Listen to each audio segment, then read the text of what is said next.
Hi guys! Welcome back to my channel. Kung bago lang kayo sa channel ko, ako nga pala si Annalyn Tapa. Welcome kayong lahat. At kung hindi pa kayo nakapag-subscribe, i-click nyo lang subscribe button sa baba at pakiclick nyo na rin ang bell notification para ma-notify kayo sa lahat ng mga videos na i-upload ko. Kung bago lang kayo guys sa aking YouTube channel, nag-upload ako ng mga video tips, video tutorial, nang sa ganun ay may share ko ang kaalaman ko sa kapwa ko YouTubers, lalong-lalo na sa mga new YouTubers na nagsisimula pa lang gumawa ng kanilang channel.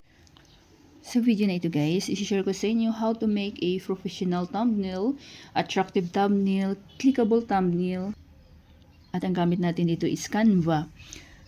So sa Canva guys, napakaganda lahat ng thumbnail, makakagawa tayo dito. So ngayon, mag-focus tayo sa thumbnail about animals. So kapag mga animals lover kayo, yung mga nag-aalaga kayo ng mga hayop, kahit anong hayop, kagaya ng mga pusa, aso at kung ano pa. So, pero guys, makakagawa kayo dito ng lahat ng thumbnail. So, nakagawa na ako ng cooking. Nakagawa na ako ng about cooking, travel, about baking, about mountain climbing, at kung ano pa. So, i-check nyo na lang sa aking tutorial playlist. So, pwede siya sa Android guys. Pwede siya sa iPhone. Ang gamit ko always is Android. So, pag na-install nyo ng Canva, i-open na natin. So, tapusin nyo ang video na ito guys. I-share ko na rin sa inyo kung paano ito ilagay sa inyong mga videos. So, pag bago lang kayo sa Canva, mag-sign up lang kayo gamit ang inyong Gmail or Facebook. So, sa akin is Gmail. So, dito sa search box, so, what would you like to create? So, click nyo lang dito at i-type nyo kung ano yung topic na gusto nyo. So, sa atin, dahil thumbnail tayo about animals. So, YouTube thumbnail for animals content.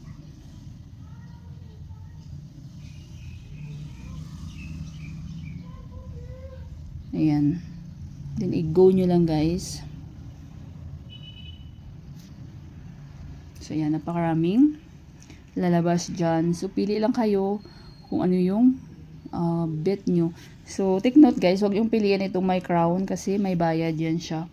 But kapag maka-afford naman kayo, so why not? Kapag may gusto talaga kayong gamitin na templates, so pwede. Pero ba't naman tayo magbabayad kasi napakaraming free lang siya guys. So ayan, animals. Let's learn animals. So ayan.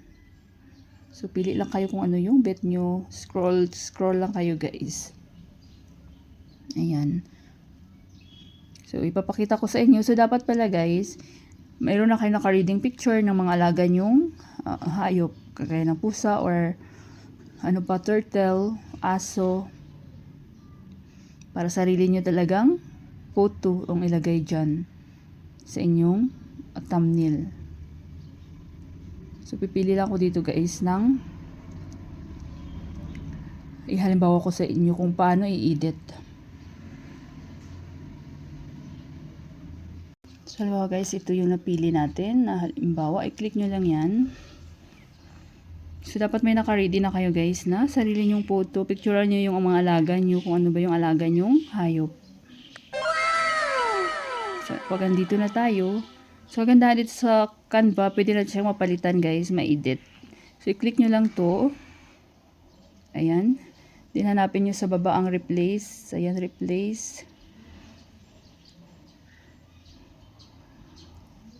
So, halimbawa ito, cat. Ayan. So, napalitan na siya guys. Then, dahil cut dito, so palitan natin tong text. So, how to train your cat ang ilagay natin.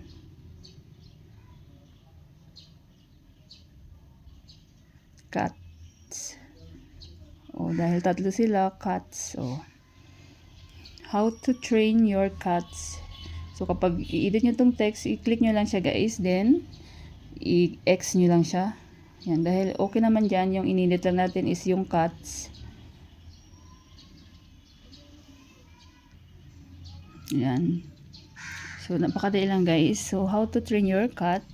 So, dahil cat yan. So, cat kung ano yung gusto nyo, monkey or turtle. So, palitan nyo rin to guys. So, pwede siyang ma-edit itong text. Ayan. Click nyo lang ang text kapag i-edit nyo. Then, edit. Ayan. So, okay na yan. So, napakasimple lang guys. 'Di ba? Ayan. Super simple lang but attractive. So, napakahalaga guys na gumawa tayo ng thumbnail. So, pag okay na kayo dyan guys, so, i-click nyo lang tong arrow. Ayang arrow pa, baba. Ayan. So, wait lang natin na ma-download siya. Ma-download complete. Kagandahan dito sa Canva, ang bilis nilang ma-download guys. So, wait lang natin.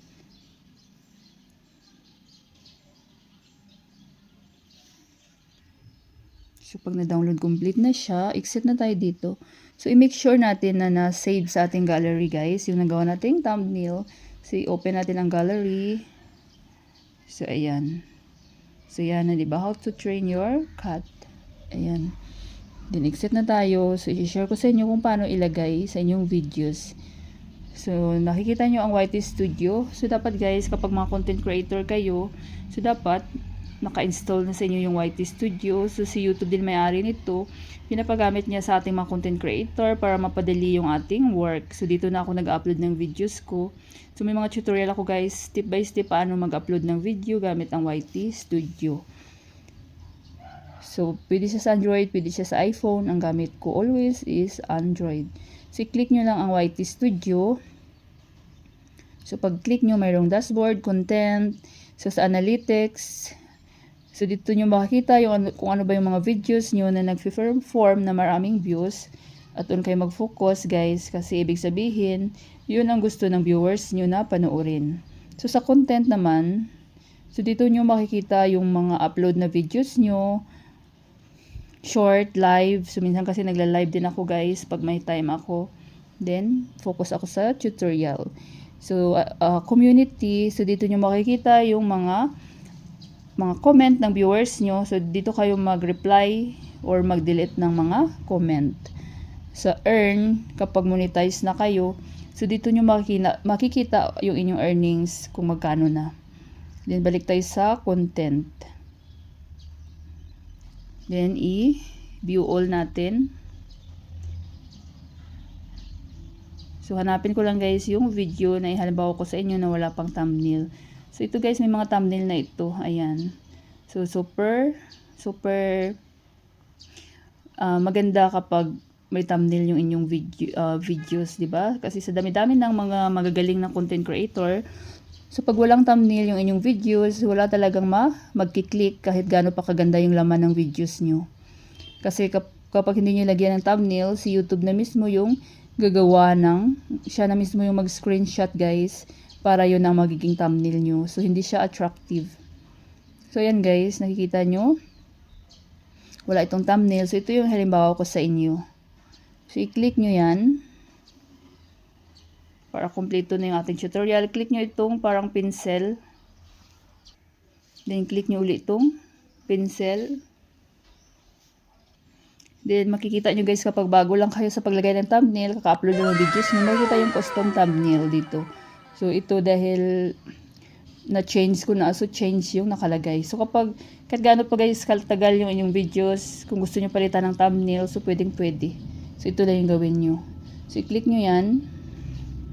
Then, hanapin natin yung ating nagawang thumbnail sa Canva. So, ayan. Ito na siya guys. Then, i-done nyo. So, ayan. So, super dali lang maglagay ng thumbnail. Then, i-done nyo lang guys pag okay na kayo. So, sa akin, dahil bawa lang naman ito, so hindi ko siya i-done. Take note guys, huwag kayong gagawa guys ng thumbnail na hindi tugma sa inyong mga content. So, huwag kayong gagawa ng thumbnail about animals. Ang laman pala is about cooking. So, hindi na rin babalik yung inyong mga viewers. Pag mayroon kayo guys mga question or any request, suggestion, so huwag kayo guys mahiya na mag-iwan ng comment, ini videos ko at mababasa ko yan.